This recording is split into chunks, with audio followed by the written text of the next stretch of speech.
네, 하이델베르크 요리문답 우리가 계속해서 살펴보고 있고요. 오늘은 27문부터 28문까지 우리 그의 손 안에라고 하는 제목으로 우리가 함께 27문부터 28문까지를 배워보도록 하겠습니다. 네, 27문과 28문을 우리가 먼저 문답을 할 텐데요. 제가 질문을 드리면 여러분이 답을 해주시면 됩니다. 27문입니다.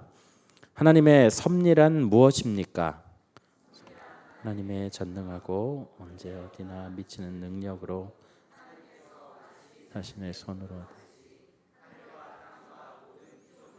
여전히 보존하고 다스리시는 것입니다. 그리하여 잎새와 풀, 비와 가뭄, 흉년, 먹을 것과 마실 것, 결국과 질병, 부와 가난, 참으로 이 모든 것이 우연이 아니라 아버지와 같은 그의 손길로 우리에게 임합니다. 네, 28문입니다. 하나님께서 모든 것을 창조하시고 섭리로서 여전히 보존하심을 아는 것이 우리에게 어떤 유익을 줍니까? 우리는 어떠한 역경에서도 인내하고 형통할 때에 감사하며 또한 장래 일에 대해서도 우리의 신실하신 하나님 아버지를 굳게 신뢰하여 어떠한 피조물이라도 우리를 하나님의 사랑에서 끊을 수 없으리라 확신합니다. 모든 피조물이 완전히 하나님의 손 안에 있으므로 그의 뜻을 거슬러 일어나거나 되는 일은 하나도 없습니다. 네.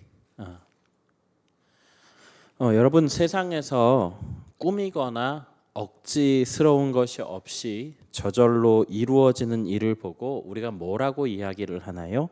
땡땡스럽다. 뭐라고 할까요? 예, 자연스럽다. 그런데 여러분, 우리가 이렇게 자연스럽게, 아주 쉽게, 제가 지금도 자연스럽게라는 표현을 썼는데 이렇게 쓰는 이 자연이라고 하는 단어가 어디에서 온 어떤 근원을 가지고 있는 말인지 여러분 우리가 한번 살펴볼 건데요. 자는 스스로 자자입니다. 스스로 자. 그리고 연은 그러할 연입니다. 이 두 단어를 연달아서 읽으면 스스로 그러하다라는 뜻이죠. 그러니까 스스로 그러하다, 우리가 자연스럽다라고 표현할 때 자연이라고 하는 말은 스스로 그렇게 된 것이다.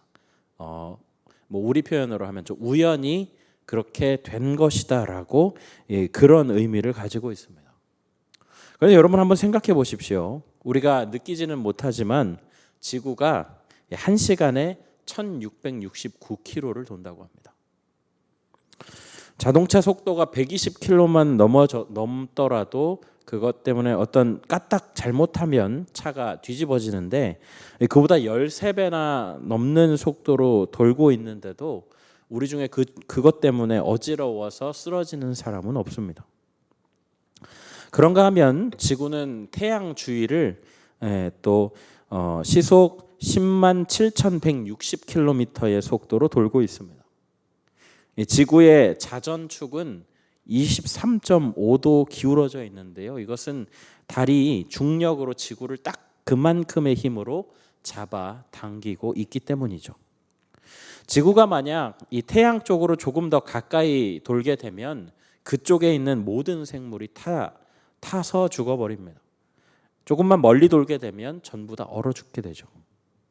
여러분, 이렇게 정말 한치의 오차도 없이 세팅이 되어 있는 이 세상이 정말로 자연스럽게 우연으로 일어났다라고 말할 수 있을까요? 이것은 생물도 마찬가지입니다. 수많은 세포들이 상호작용을 하고 또 오장육부가 각각 다 역할들이 정해져 있습니다.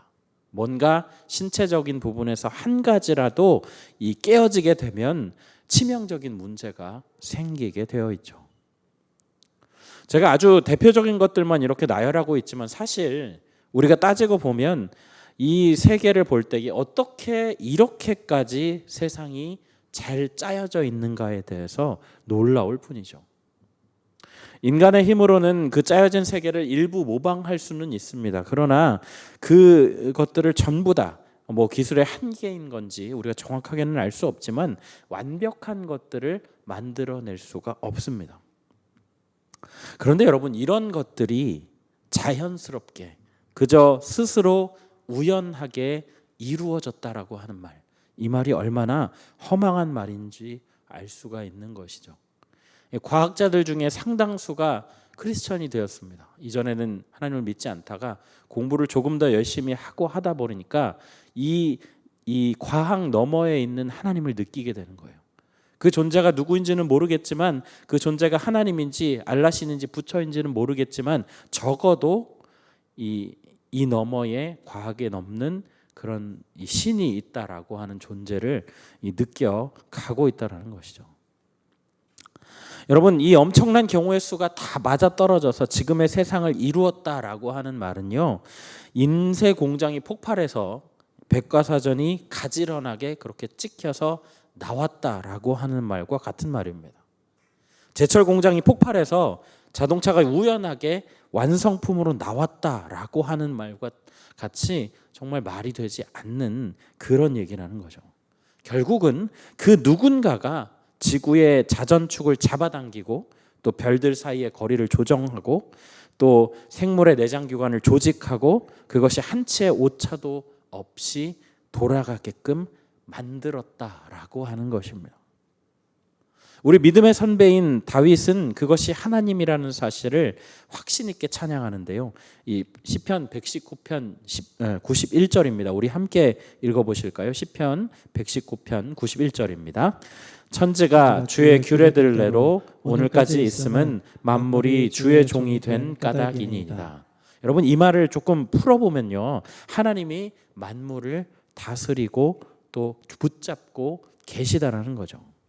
이것을 조금 어려운 말로 뭐라고 하냐면 섭리라고 합니다. 섭리. 우리가 지난 시간들에서 살펴볼 때에 사동신경의 이 첫 번째 이 부분인 그 전능하사 천지를 만드신 하나님 아버지를 내가 믿사오며, 이 부분을 믿음으로 우리가 받아들이고 고백을 했었어요. 그렇다고 한다면 그 천지를 지으신 하나님이 이 세상을 자신의 방식과 계획대로 다스리고 계신다라고 하는 사실도 우리가 믿어야 한다라는 것입니다. 우리의 이 섭리에는 모든 것이 포함되죠. 사람이 죽고 사는 문제, 또 재앙이나 또 자연재해나 이 모든 것들이 하나님의 허락 없이는 이루어질 수 없습니다. 의외로 많은 신앙인들이 바로 이 섭리를 간과합니다. 하나님께서 천지를 창조하셨다라는 부분들을 받아들이면서도 모든 것이 하나님의 손에 있고 그의 세세한 개입하심이 있다라고 하는 것들을 잘 생각하지 못하는 것입니다. 그래서 어떻게 되냐면 내 삶을 내가 운행해 간다라고 생각합니다. 그리고 그것이 잘 되겠습니까? 내가 완전한 존재가 아닌데 내가 내 인생을 아무리 잘 조절하고 내 계획대로 잘 끌고 간다 한들 그것이 잘 될 수가 없습니다. 그렇기 때문에 사람이 분노가 일어나게 되는 거예요. 요즘 보면 최근에 아주 끔찍한 일이 있었죠. 칼을 들고 다니면서 무차별로 전혀 알지 못하는 사람을 찌르는 그런 사건들이 일어나지 않았습니까? 이 분노가 어디에서 나온 거냐면요, 내가 내 마음대로 내 삶을 운행해 가고 싶은데 그러지 못하기 때문에 생기는 겁니다. 그리고 그 불만이 폭발하게 되고 이유 없이 대상 없는 상대를 찾게 되고 그러면서 이런 사건들이 발생한다는 거예요. 여러분, 이게 바로 하나님의 섭리를 제대로 인정하지 못하는 사람의 대표적인 모습입니다. 분노하는 것, 그리고 그 분노를 폭발시키는 것, 그 분노를 조절하지 못하는 것. 여러분, 하나님께서 우리에게 말씀하십니다. 너에게 참된 평안을 줄 것이다. 너에게 참된 위로를 줄 것이다. 여러분, 우리가 그 평안과 위로를 누리려고 한다면 우리는 모든 것이 하나님의 손에 달려 있다라고 하는 그 섭리를 믿어야 한다라는 것이죠. 그렇다면 우리는 의문이 생깁니다. 도대체 하나님의 섭리를 믿는다라고 하는 것은 어떤 것을 말하는 것일까요? 우리는 하나님의 뜻을 다 이해할 수가 없습니다. 그분은 창조주이시고 우리는 피조물이기 때문이죠. 그래서 참 어려운 일들이 많이 생깁니다. 성경에 보면 늘 하나님께서는 부모가 자녀에게 그렇듯이 우리를 향해서 가장 좋은 것을 주기 원하신다고 말씀하시죠. 그리고 능치 못하시는 일이 없는 전능하신 하나님이다라고 하는 말도 쓰여 있습니다. 그런데 그 하나님을 믿는 우리의 삶에 계속해서 풍랑이 생긴다라는 거예요. 때로는 너무 과한 것이 아닌가라고 느껴지는 고통을 겪을 때가 있다라는 것입니다. 심지어는 우리가 하나님의 뜻에 맞춰서 살려고 애쓸 때에도 문제들을 만나는 경우가 있습니다. 여러분, 이렇게 되면 우리의 믿음이 도전을 받게 됩니다. 도대체 하나님은 뭐 하시는 분이신가? 어디에 계시기에 사랑하는 자녀가 그렇게 사랑한다면서 사랑하는 자녀가 고통받는 것을 방치하고 계신가? 혹시 하나님은 전능하지 않은 것이 아닌가? 이런 의구심이 우리를 떠나지 않습니다. 그런데 그럴 때에 사단이 우리에게 이렇게 속삭이는 거예요. 그것 봐, 하나님은 너한테 관심이 없다니까. 또 이렇게 공격합니다. 아니야, 하나님은 없어. 그러니까 그냥 네 맘대로 살아. 뭐하러 불편하게 이거 안 되고 저거 안 되고 고통스럽게 살아? 그냥 편하게 살아. 여러분, 성경의 인물 중에서 그런 공격을 받은 대표적인 인물이 있습니다. 바로 욥이라고 하는 사람인데요. 이 욥은 그 시대에 복이 드문 부자였습니다. 그리고 하나님 앞에서 하나님이 인정하는 의인이었어요. 그런데 그런 욥을 두고 하늘에서 회의가 열립니다. 사단이 하나님께 이렇게 말하죠. 하나님, 욥이 하나님을 경외하는 건 그에게 주신 그 재산 때문이에요. 그러니까 그 재산을 다 가져가셔도 하나님을 경외하는지 한번 보시죠. 하나님께서 사탄에게 욥의 재산을 손댈 수 있도록 허락하십니다. 그래서 욥은 한순간에 그의 재산과 자녀를 모두 잃어버립니다.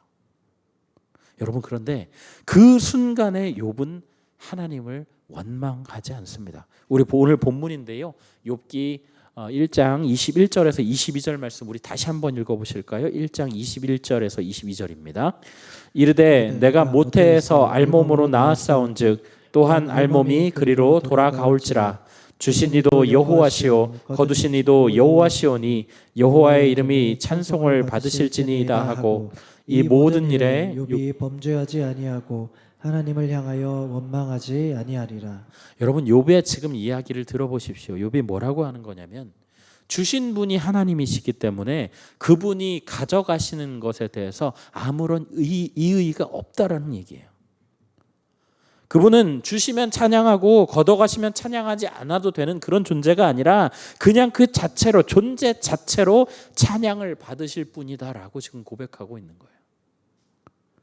하나님이 사단에게 얘기하시면 네가 까닭없이 욕을 쳤다마는 흔들리지 않는 그의 믿음을 한번 보아라 라고 말씀하시니까 이번에는 사탄이 뭐라고 얘기하냐면 에이, 하나님, 그가 건강하기 때문에 그런 것은 문제가 안 됩니다.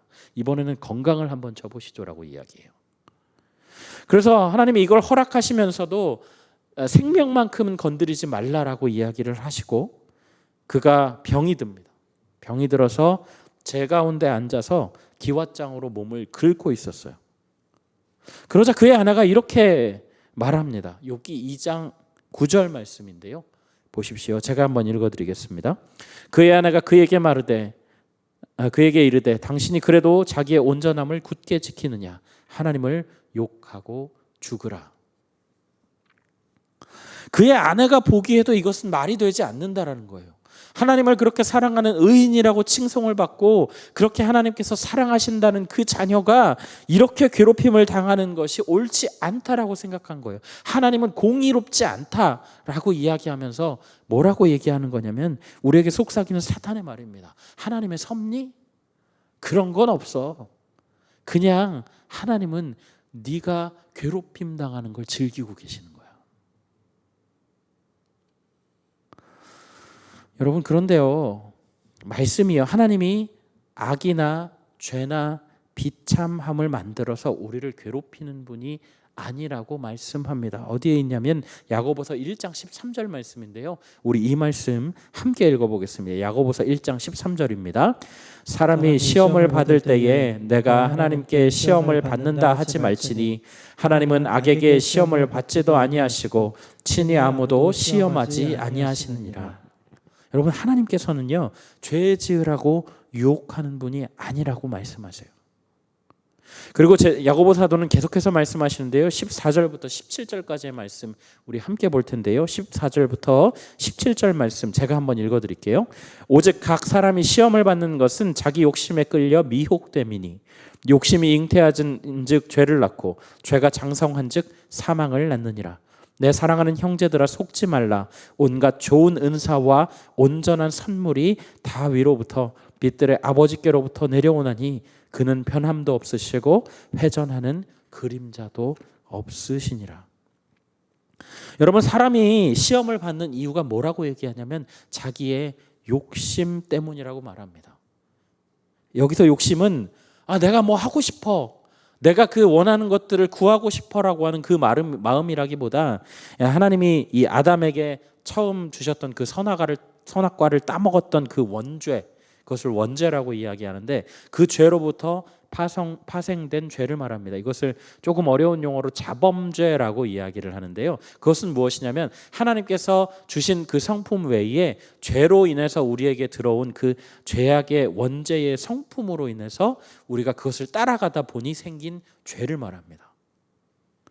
그러니까 그런 죄 때문에 생성된 그 죄를 인하여서 결국은 사람이 고통을 당하게 되어 있다라는 거예요. 하나님은 움직이는 그림자처럼 변하는 일조차 없으신 하나님이십니다. 우리에게 있는 모든 좋은 것들이 다 아버지로부터 나왔다라고 말씀하세요. 요약하면 이런 얘기예요. 하나님께서는 우리에게 최고의 것으로 채워주기를 원하시는 분이 확실하시다.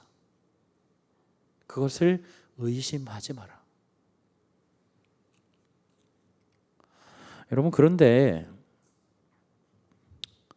우리가 머리로서는 이 섭리를 이해한다라고 말할 수 있습니다.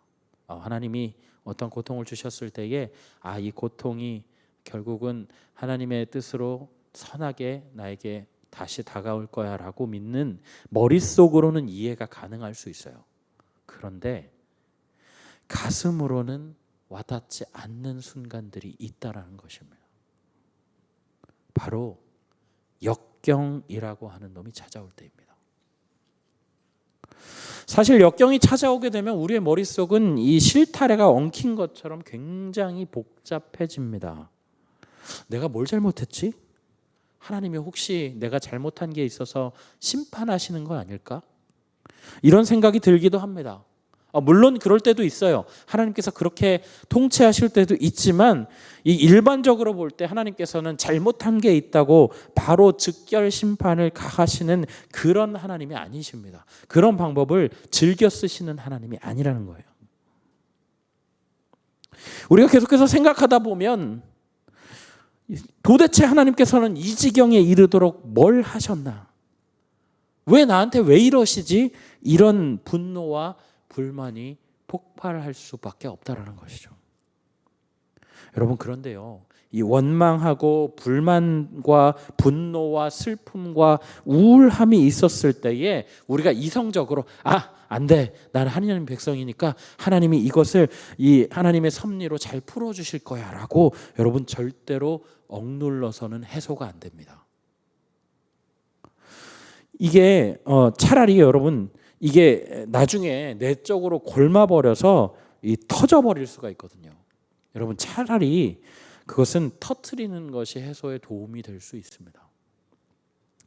그 예수전도단이라고 하는 선교단체에 DTS라고 하는 프로그램이 있습니다. 이 프로그램 뭐냐면 Discipleship Training School이에요. 그러니까 예수님의 제자를 생성하는, 그러니까 예수님의 제자의 모습을 계속해서 가르치고 말씀으로 권면하고 또 그러면서 훈련을 하는 그런 과정이에요. 몇 개월 동안 함께 합숙을 하면서 이 훈련들을 거치고 그러고 나서 이제 그것을 삶으로 옮기기 위해서 선교지로 가게 되거든요. 그래서 이 장기적인 프로젝트입니다. 제가 알기로는 8개월 이렇게 되는 걸로 제가 알고 있는데요. 이렇게 오랜 시간 특정 건물에 머물면서 계속해서 배워가는 그런 시간인데, 저의 지인이 이 DTS 과정에 들어가서 했던 특별한 몇몇 과정들을 이야기해 주었는데 이런 시간이 있더라고요. 하나님 앞에 지금까지 살면서 가졌던 의문들, 분노들, 이 불만들, 원망들, 이런 것들을 전부 다 털어놓고 기도하는 시간을 가집니다. 뭐 난리가 납니다. 땅을 뒹굴면서 펑펑 울면서 손으로 바닥을 막 내리치고 피가 날 정도로 주먹으로 막 내리치면서 소리를 지르면서 몇 시간이고 자기 안에 내재되어 있었던 그런 불만들을 다 하나님 앞에 토해내는 거예요. 말리는 사람이 없습니다. 그냥 가진 감정을 그대로 털어내라 라고 이야기를 하는데, 여러분 신기하게도 그 과정들을 다 토해내고 나면 이상하게도 감사의 기도가 흘러나오기 시작한다는 거예요. 우리는 인간이기에 하나님의 섭리를 완전하게 이해할 수 없습니다. 여러분, 그렇기 때문에 이것을 하나님 밖에서 우리가 해결하려고 한다면 그것이 매개가 되어서 다른 사건으로 연결될 수가 있어요. 건강한 해결이 어려워질 수도 있습니다. 여러분, 그렇기 때문에 우리는 우리가 이해하지 못할 그 수많은 문제들이 만들어낸 그런 원망과 분노들을 하나님 밖에서가 아니라 하나님 안에서 해결하려고 해야 합니다. 하나님 앞에 토해내는 거예요. 하나님 앞에 계속해서 고백하는 거예요. 여러분, 그리고 이렇게 우리가 해소를 하려고 할 때 우리에게 아주 유용하게 쓰이는 하나의 법칙이 있습니다. 그게 뭐냐면 하나님께서 우리의 모든 것을 합력하여서 선을 이루시는 분이라는 거예요. 로마서 8장 28절 말씀 우리 함께 읽어보실까요? 로마서 8장 28절입니다. 우리가 알거니와 하나님을 사랑하는 자 곧 그의 뜻대로 부르심을 입은 자들에게는 모든 것이 합력하여 선을 이루는. 한 번 더요. 우리가 알거니와 하나님을 사랑하는 자 곧 그의 뜻대로 부르심을 받은 자들에게는 모든 것이 협력하여 선을 이루느니라. 아멘. 여러분, 성경에 등장하는 인물들 중에서요, 이 말씀을 가장 잘 이해할 수 있는 예가 있습니다. 그게 누구의 얘기냐면 요셉의 이야기예요. 여러분, 요셉 잘 아시죠?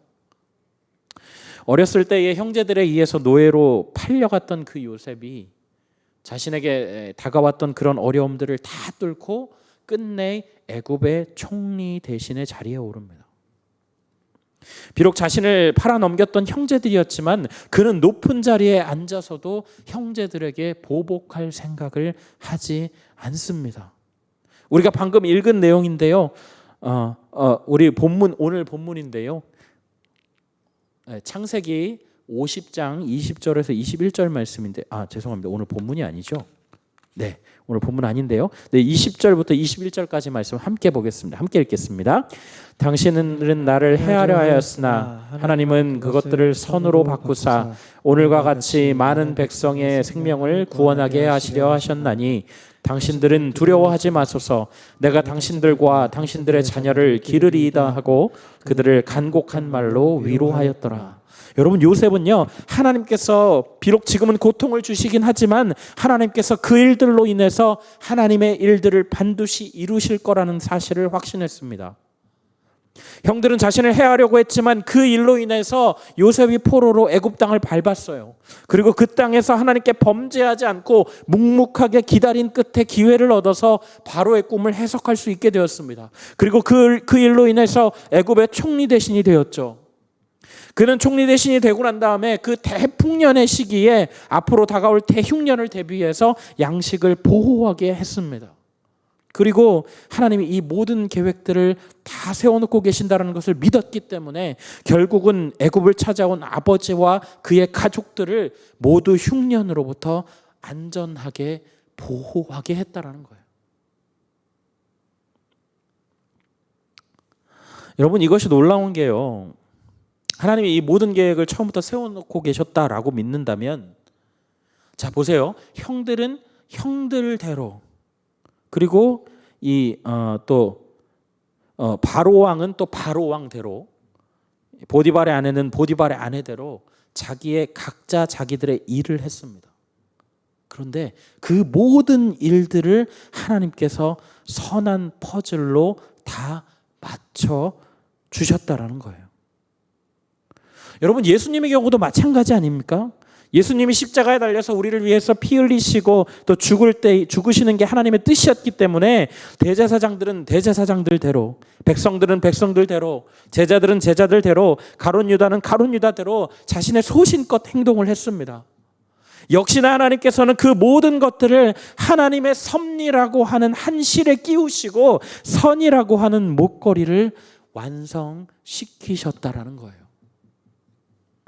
여러분, 우리가 이 사실을 믿는다고 한다면, 하나님의 섭리를 확신한다고 한다면, 여러분, 지금 우리에게 닥친 아픔과 슬픔의 문제가 너무 크다 할지라도, 슬픔과 고통 중에 우리 눈에 보이지는 않지만 그 너머에서 일하고 계신 하나님을 볼 수 있는 믿음이 생긴다라는 거예요. 여러분, 우리에게는 이렇게 역경이 닥치기도 하지만 정반대로 역경이 아니라 형통이 찾아올 때도 있습니다. 여러분, 이럴 때에는 우리가 감사할 수 있어야 해요. 어려울 때 하나님을 찾는 건 당연하지만 이 잘 될 때에 하나님을 찾는 게 뭐가 어렵냐고 물어보시는 분들이 있는데요. 정말 어렵습니다. 왠지 아세요? 내가 어떤 일을 했을 때에 잘 된다고 하면 우리 안에 어떤 마음이 생기냐면 내가 잘해서 그래. 내가 계획을 잘 세웠고 내가 생각을 잘하고 내가 현명하게 효율적으로 판단을 했기 때문에 이것이 잘 이루어진 거야 라고 하는 자기 의가 쓱 올라오기 시작합니다.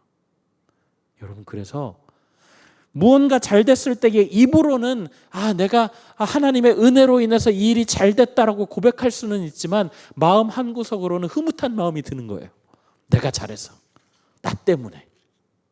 여러분, 이렇게 나 때문에 잘 됐다라고 생각을 계속해서 하다 보면요, 어떤 문제가 생기냐면 하나님이 없어도 잘 되는데, 하나님이 개입 안 하셔도 일은 잘 풀리는데, 전혀 문제가 없는데, 그렇게 되면 하나님 없어도 나는 잘 살 수 있는데 라는 착각에 빠지게 됩니다.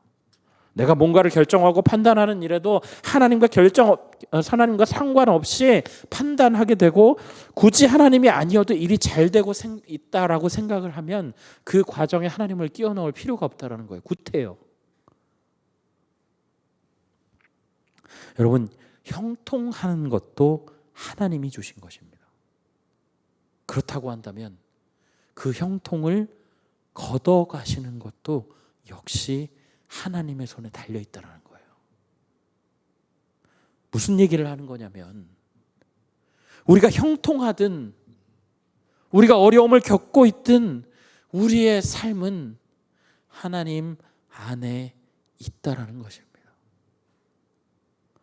지난 삼위일체에 대해서 제가 설명을 드리면서 이런 말씀을 드렸어요. 하나님은 우리 위에도 계시고 우리 안에도 계시고 우리와 함께 계신 분이십니다라고 말씀드렸어요. 여러분, 그것을 믿으신다면 우리의 삶이 누구의 손에 달려 있으며 우리의 삶의 진정한 주인이 누구신지를 우리가 깨닫게 된다면 여러분, 우리의 삶은 달라질 것입니다. 왜냐하면 우리의 진정한 주인을 기쁘시게 하는 것, 우리를 창조하신 이의 목적에 받게 살아가는 것이 바로 우리를 향하신 하나님의 뜻이고 하나님이 우리의 삶을 당신의 섭리 안에 가지고 계시다라는 뜻이기 때문입니다. 사랑하는 성도 여러분, 말씀을 맺겠습니다. 하나님은 우리의 창조주 되십니다. 머리털까지 다 세신 바 되신 하나님이에요. 여러분 중에 머리카락이 몇 개인지 말씀하실 수 있는 분 계세요? 여러분 안에 있는 장기가 몇 개인지 의학적으로 밝힐 수 있겠지만 여러분 그 안에 어떤 일을 담당하고 있는지 모두 말해 주실 수 있는 분 계십니까? 여러분, 그런 하나님이에요. 그것들을 다 조직하시고 우리에게 생명을 불어 넣어주신 분이세요. 여러분, 그 하나님은 자기 아들도 아끼지 아니하시고 우리에게 주신 아빠 하나님이십니다. 여러분, 그분께서 우리의 삶에 세세하게 개입하고 계시다라고 하면 여러분, 우리의 삶이 이 섭리 밖에 이루어지는 일이라고 믿을 수 있겠습니까? 여러분의 삶이 하나님의 손에 담겨 있다고 한다면 여러분, 지금 우리의 삶을 어떻게 살아가야 하는 것일까요? 여러분, 하나님의 손이 우리의 삶을 감싸고 있습니다. 우리를 감싸고 있는 그 하나님 앞에, 그리고 그 하나님의 섭리 가운데 우리의 삶을 맡겨 드리십시다. 하나님, 우리의 삶에 역사하여 주십시오. 하나님, 우리의 삶에 섭리하여 주십시오. 어떠한 상황이 온다 할지라도 그 상황 가운데 역사하시고 우리에게 선한 것으로 돌려주시는 그 하나님이심을 여러분 믿어보십시오. 여러분, 그럴 때에 우리의 삶이 그의 뜻대로, 그가 창조하신 원리대로 흘러가게 된다라는 것이죠. 우리 이 시간에 말씀을 생각하시면서 이 찬양 함께 드리실 텐데요, 날마다 숨쉬는 순간마다 이 찬양 함께 하나님 앞에 드리겠습니다.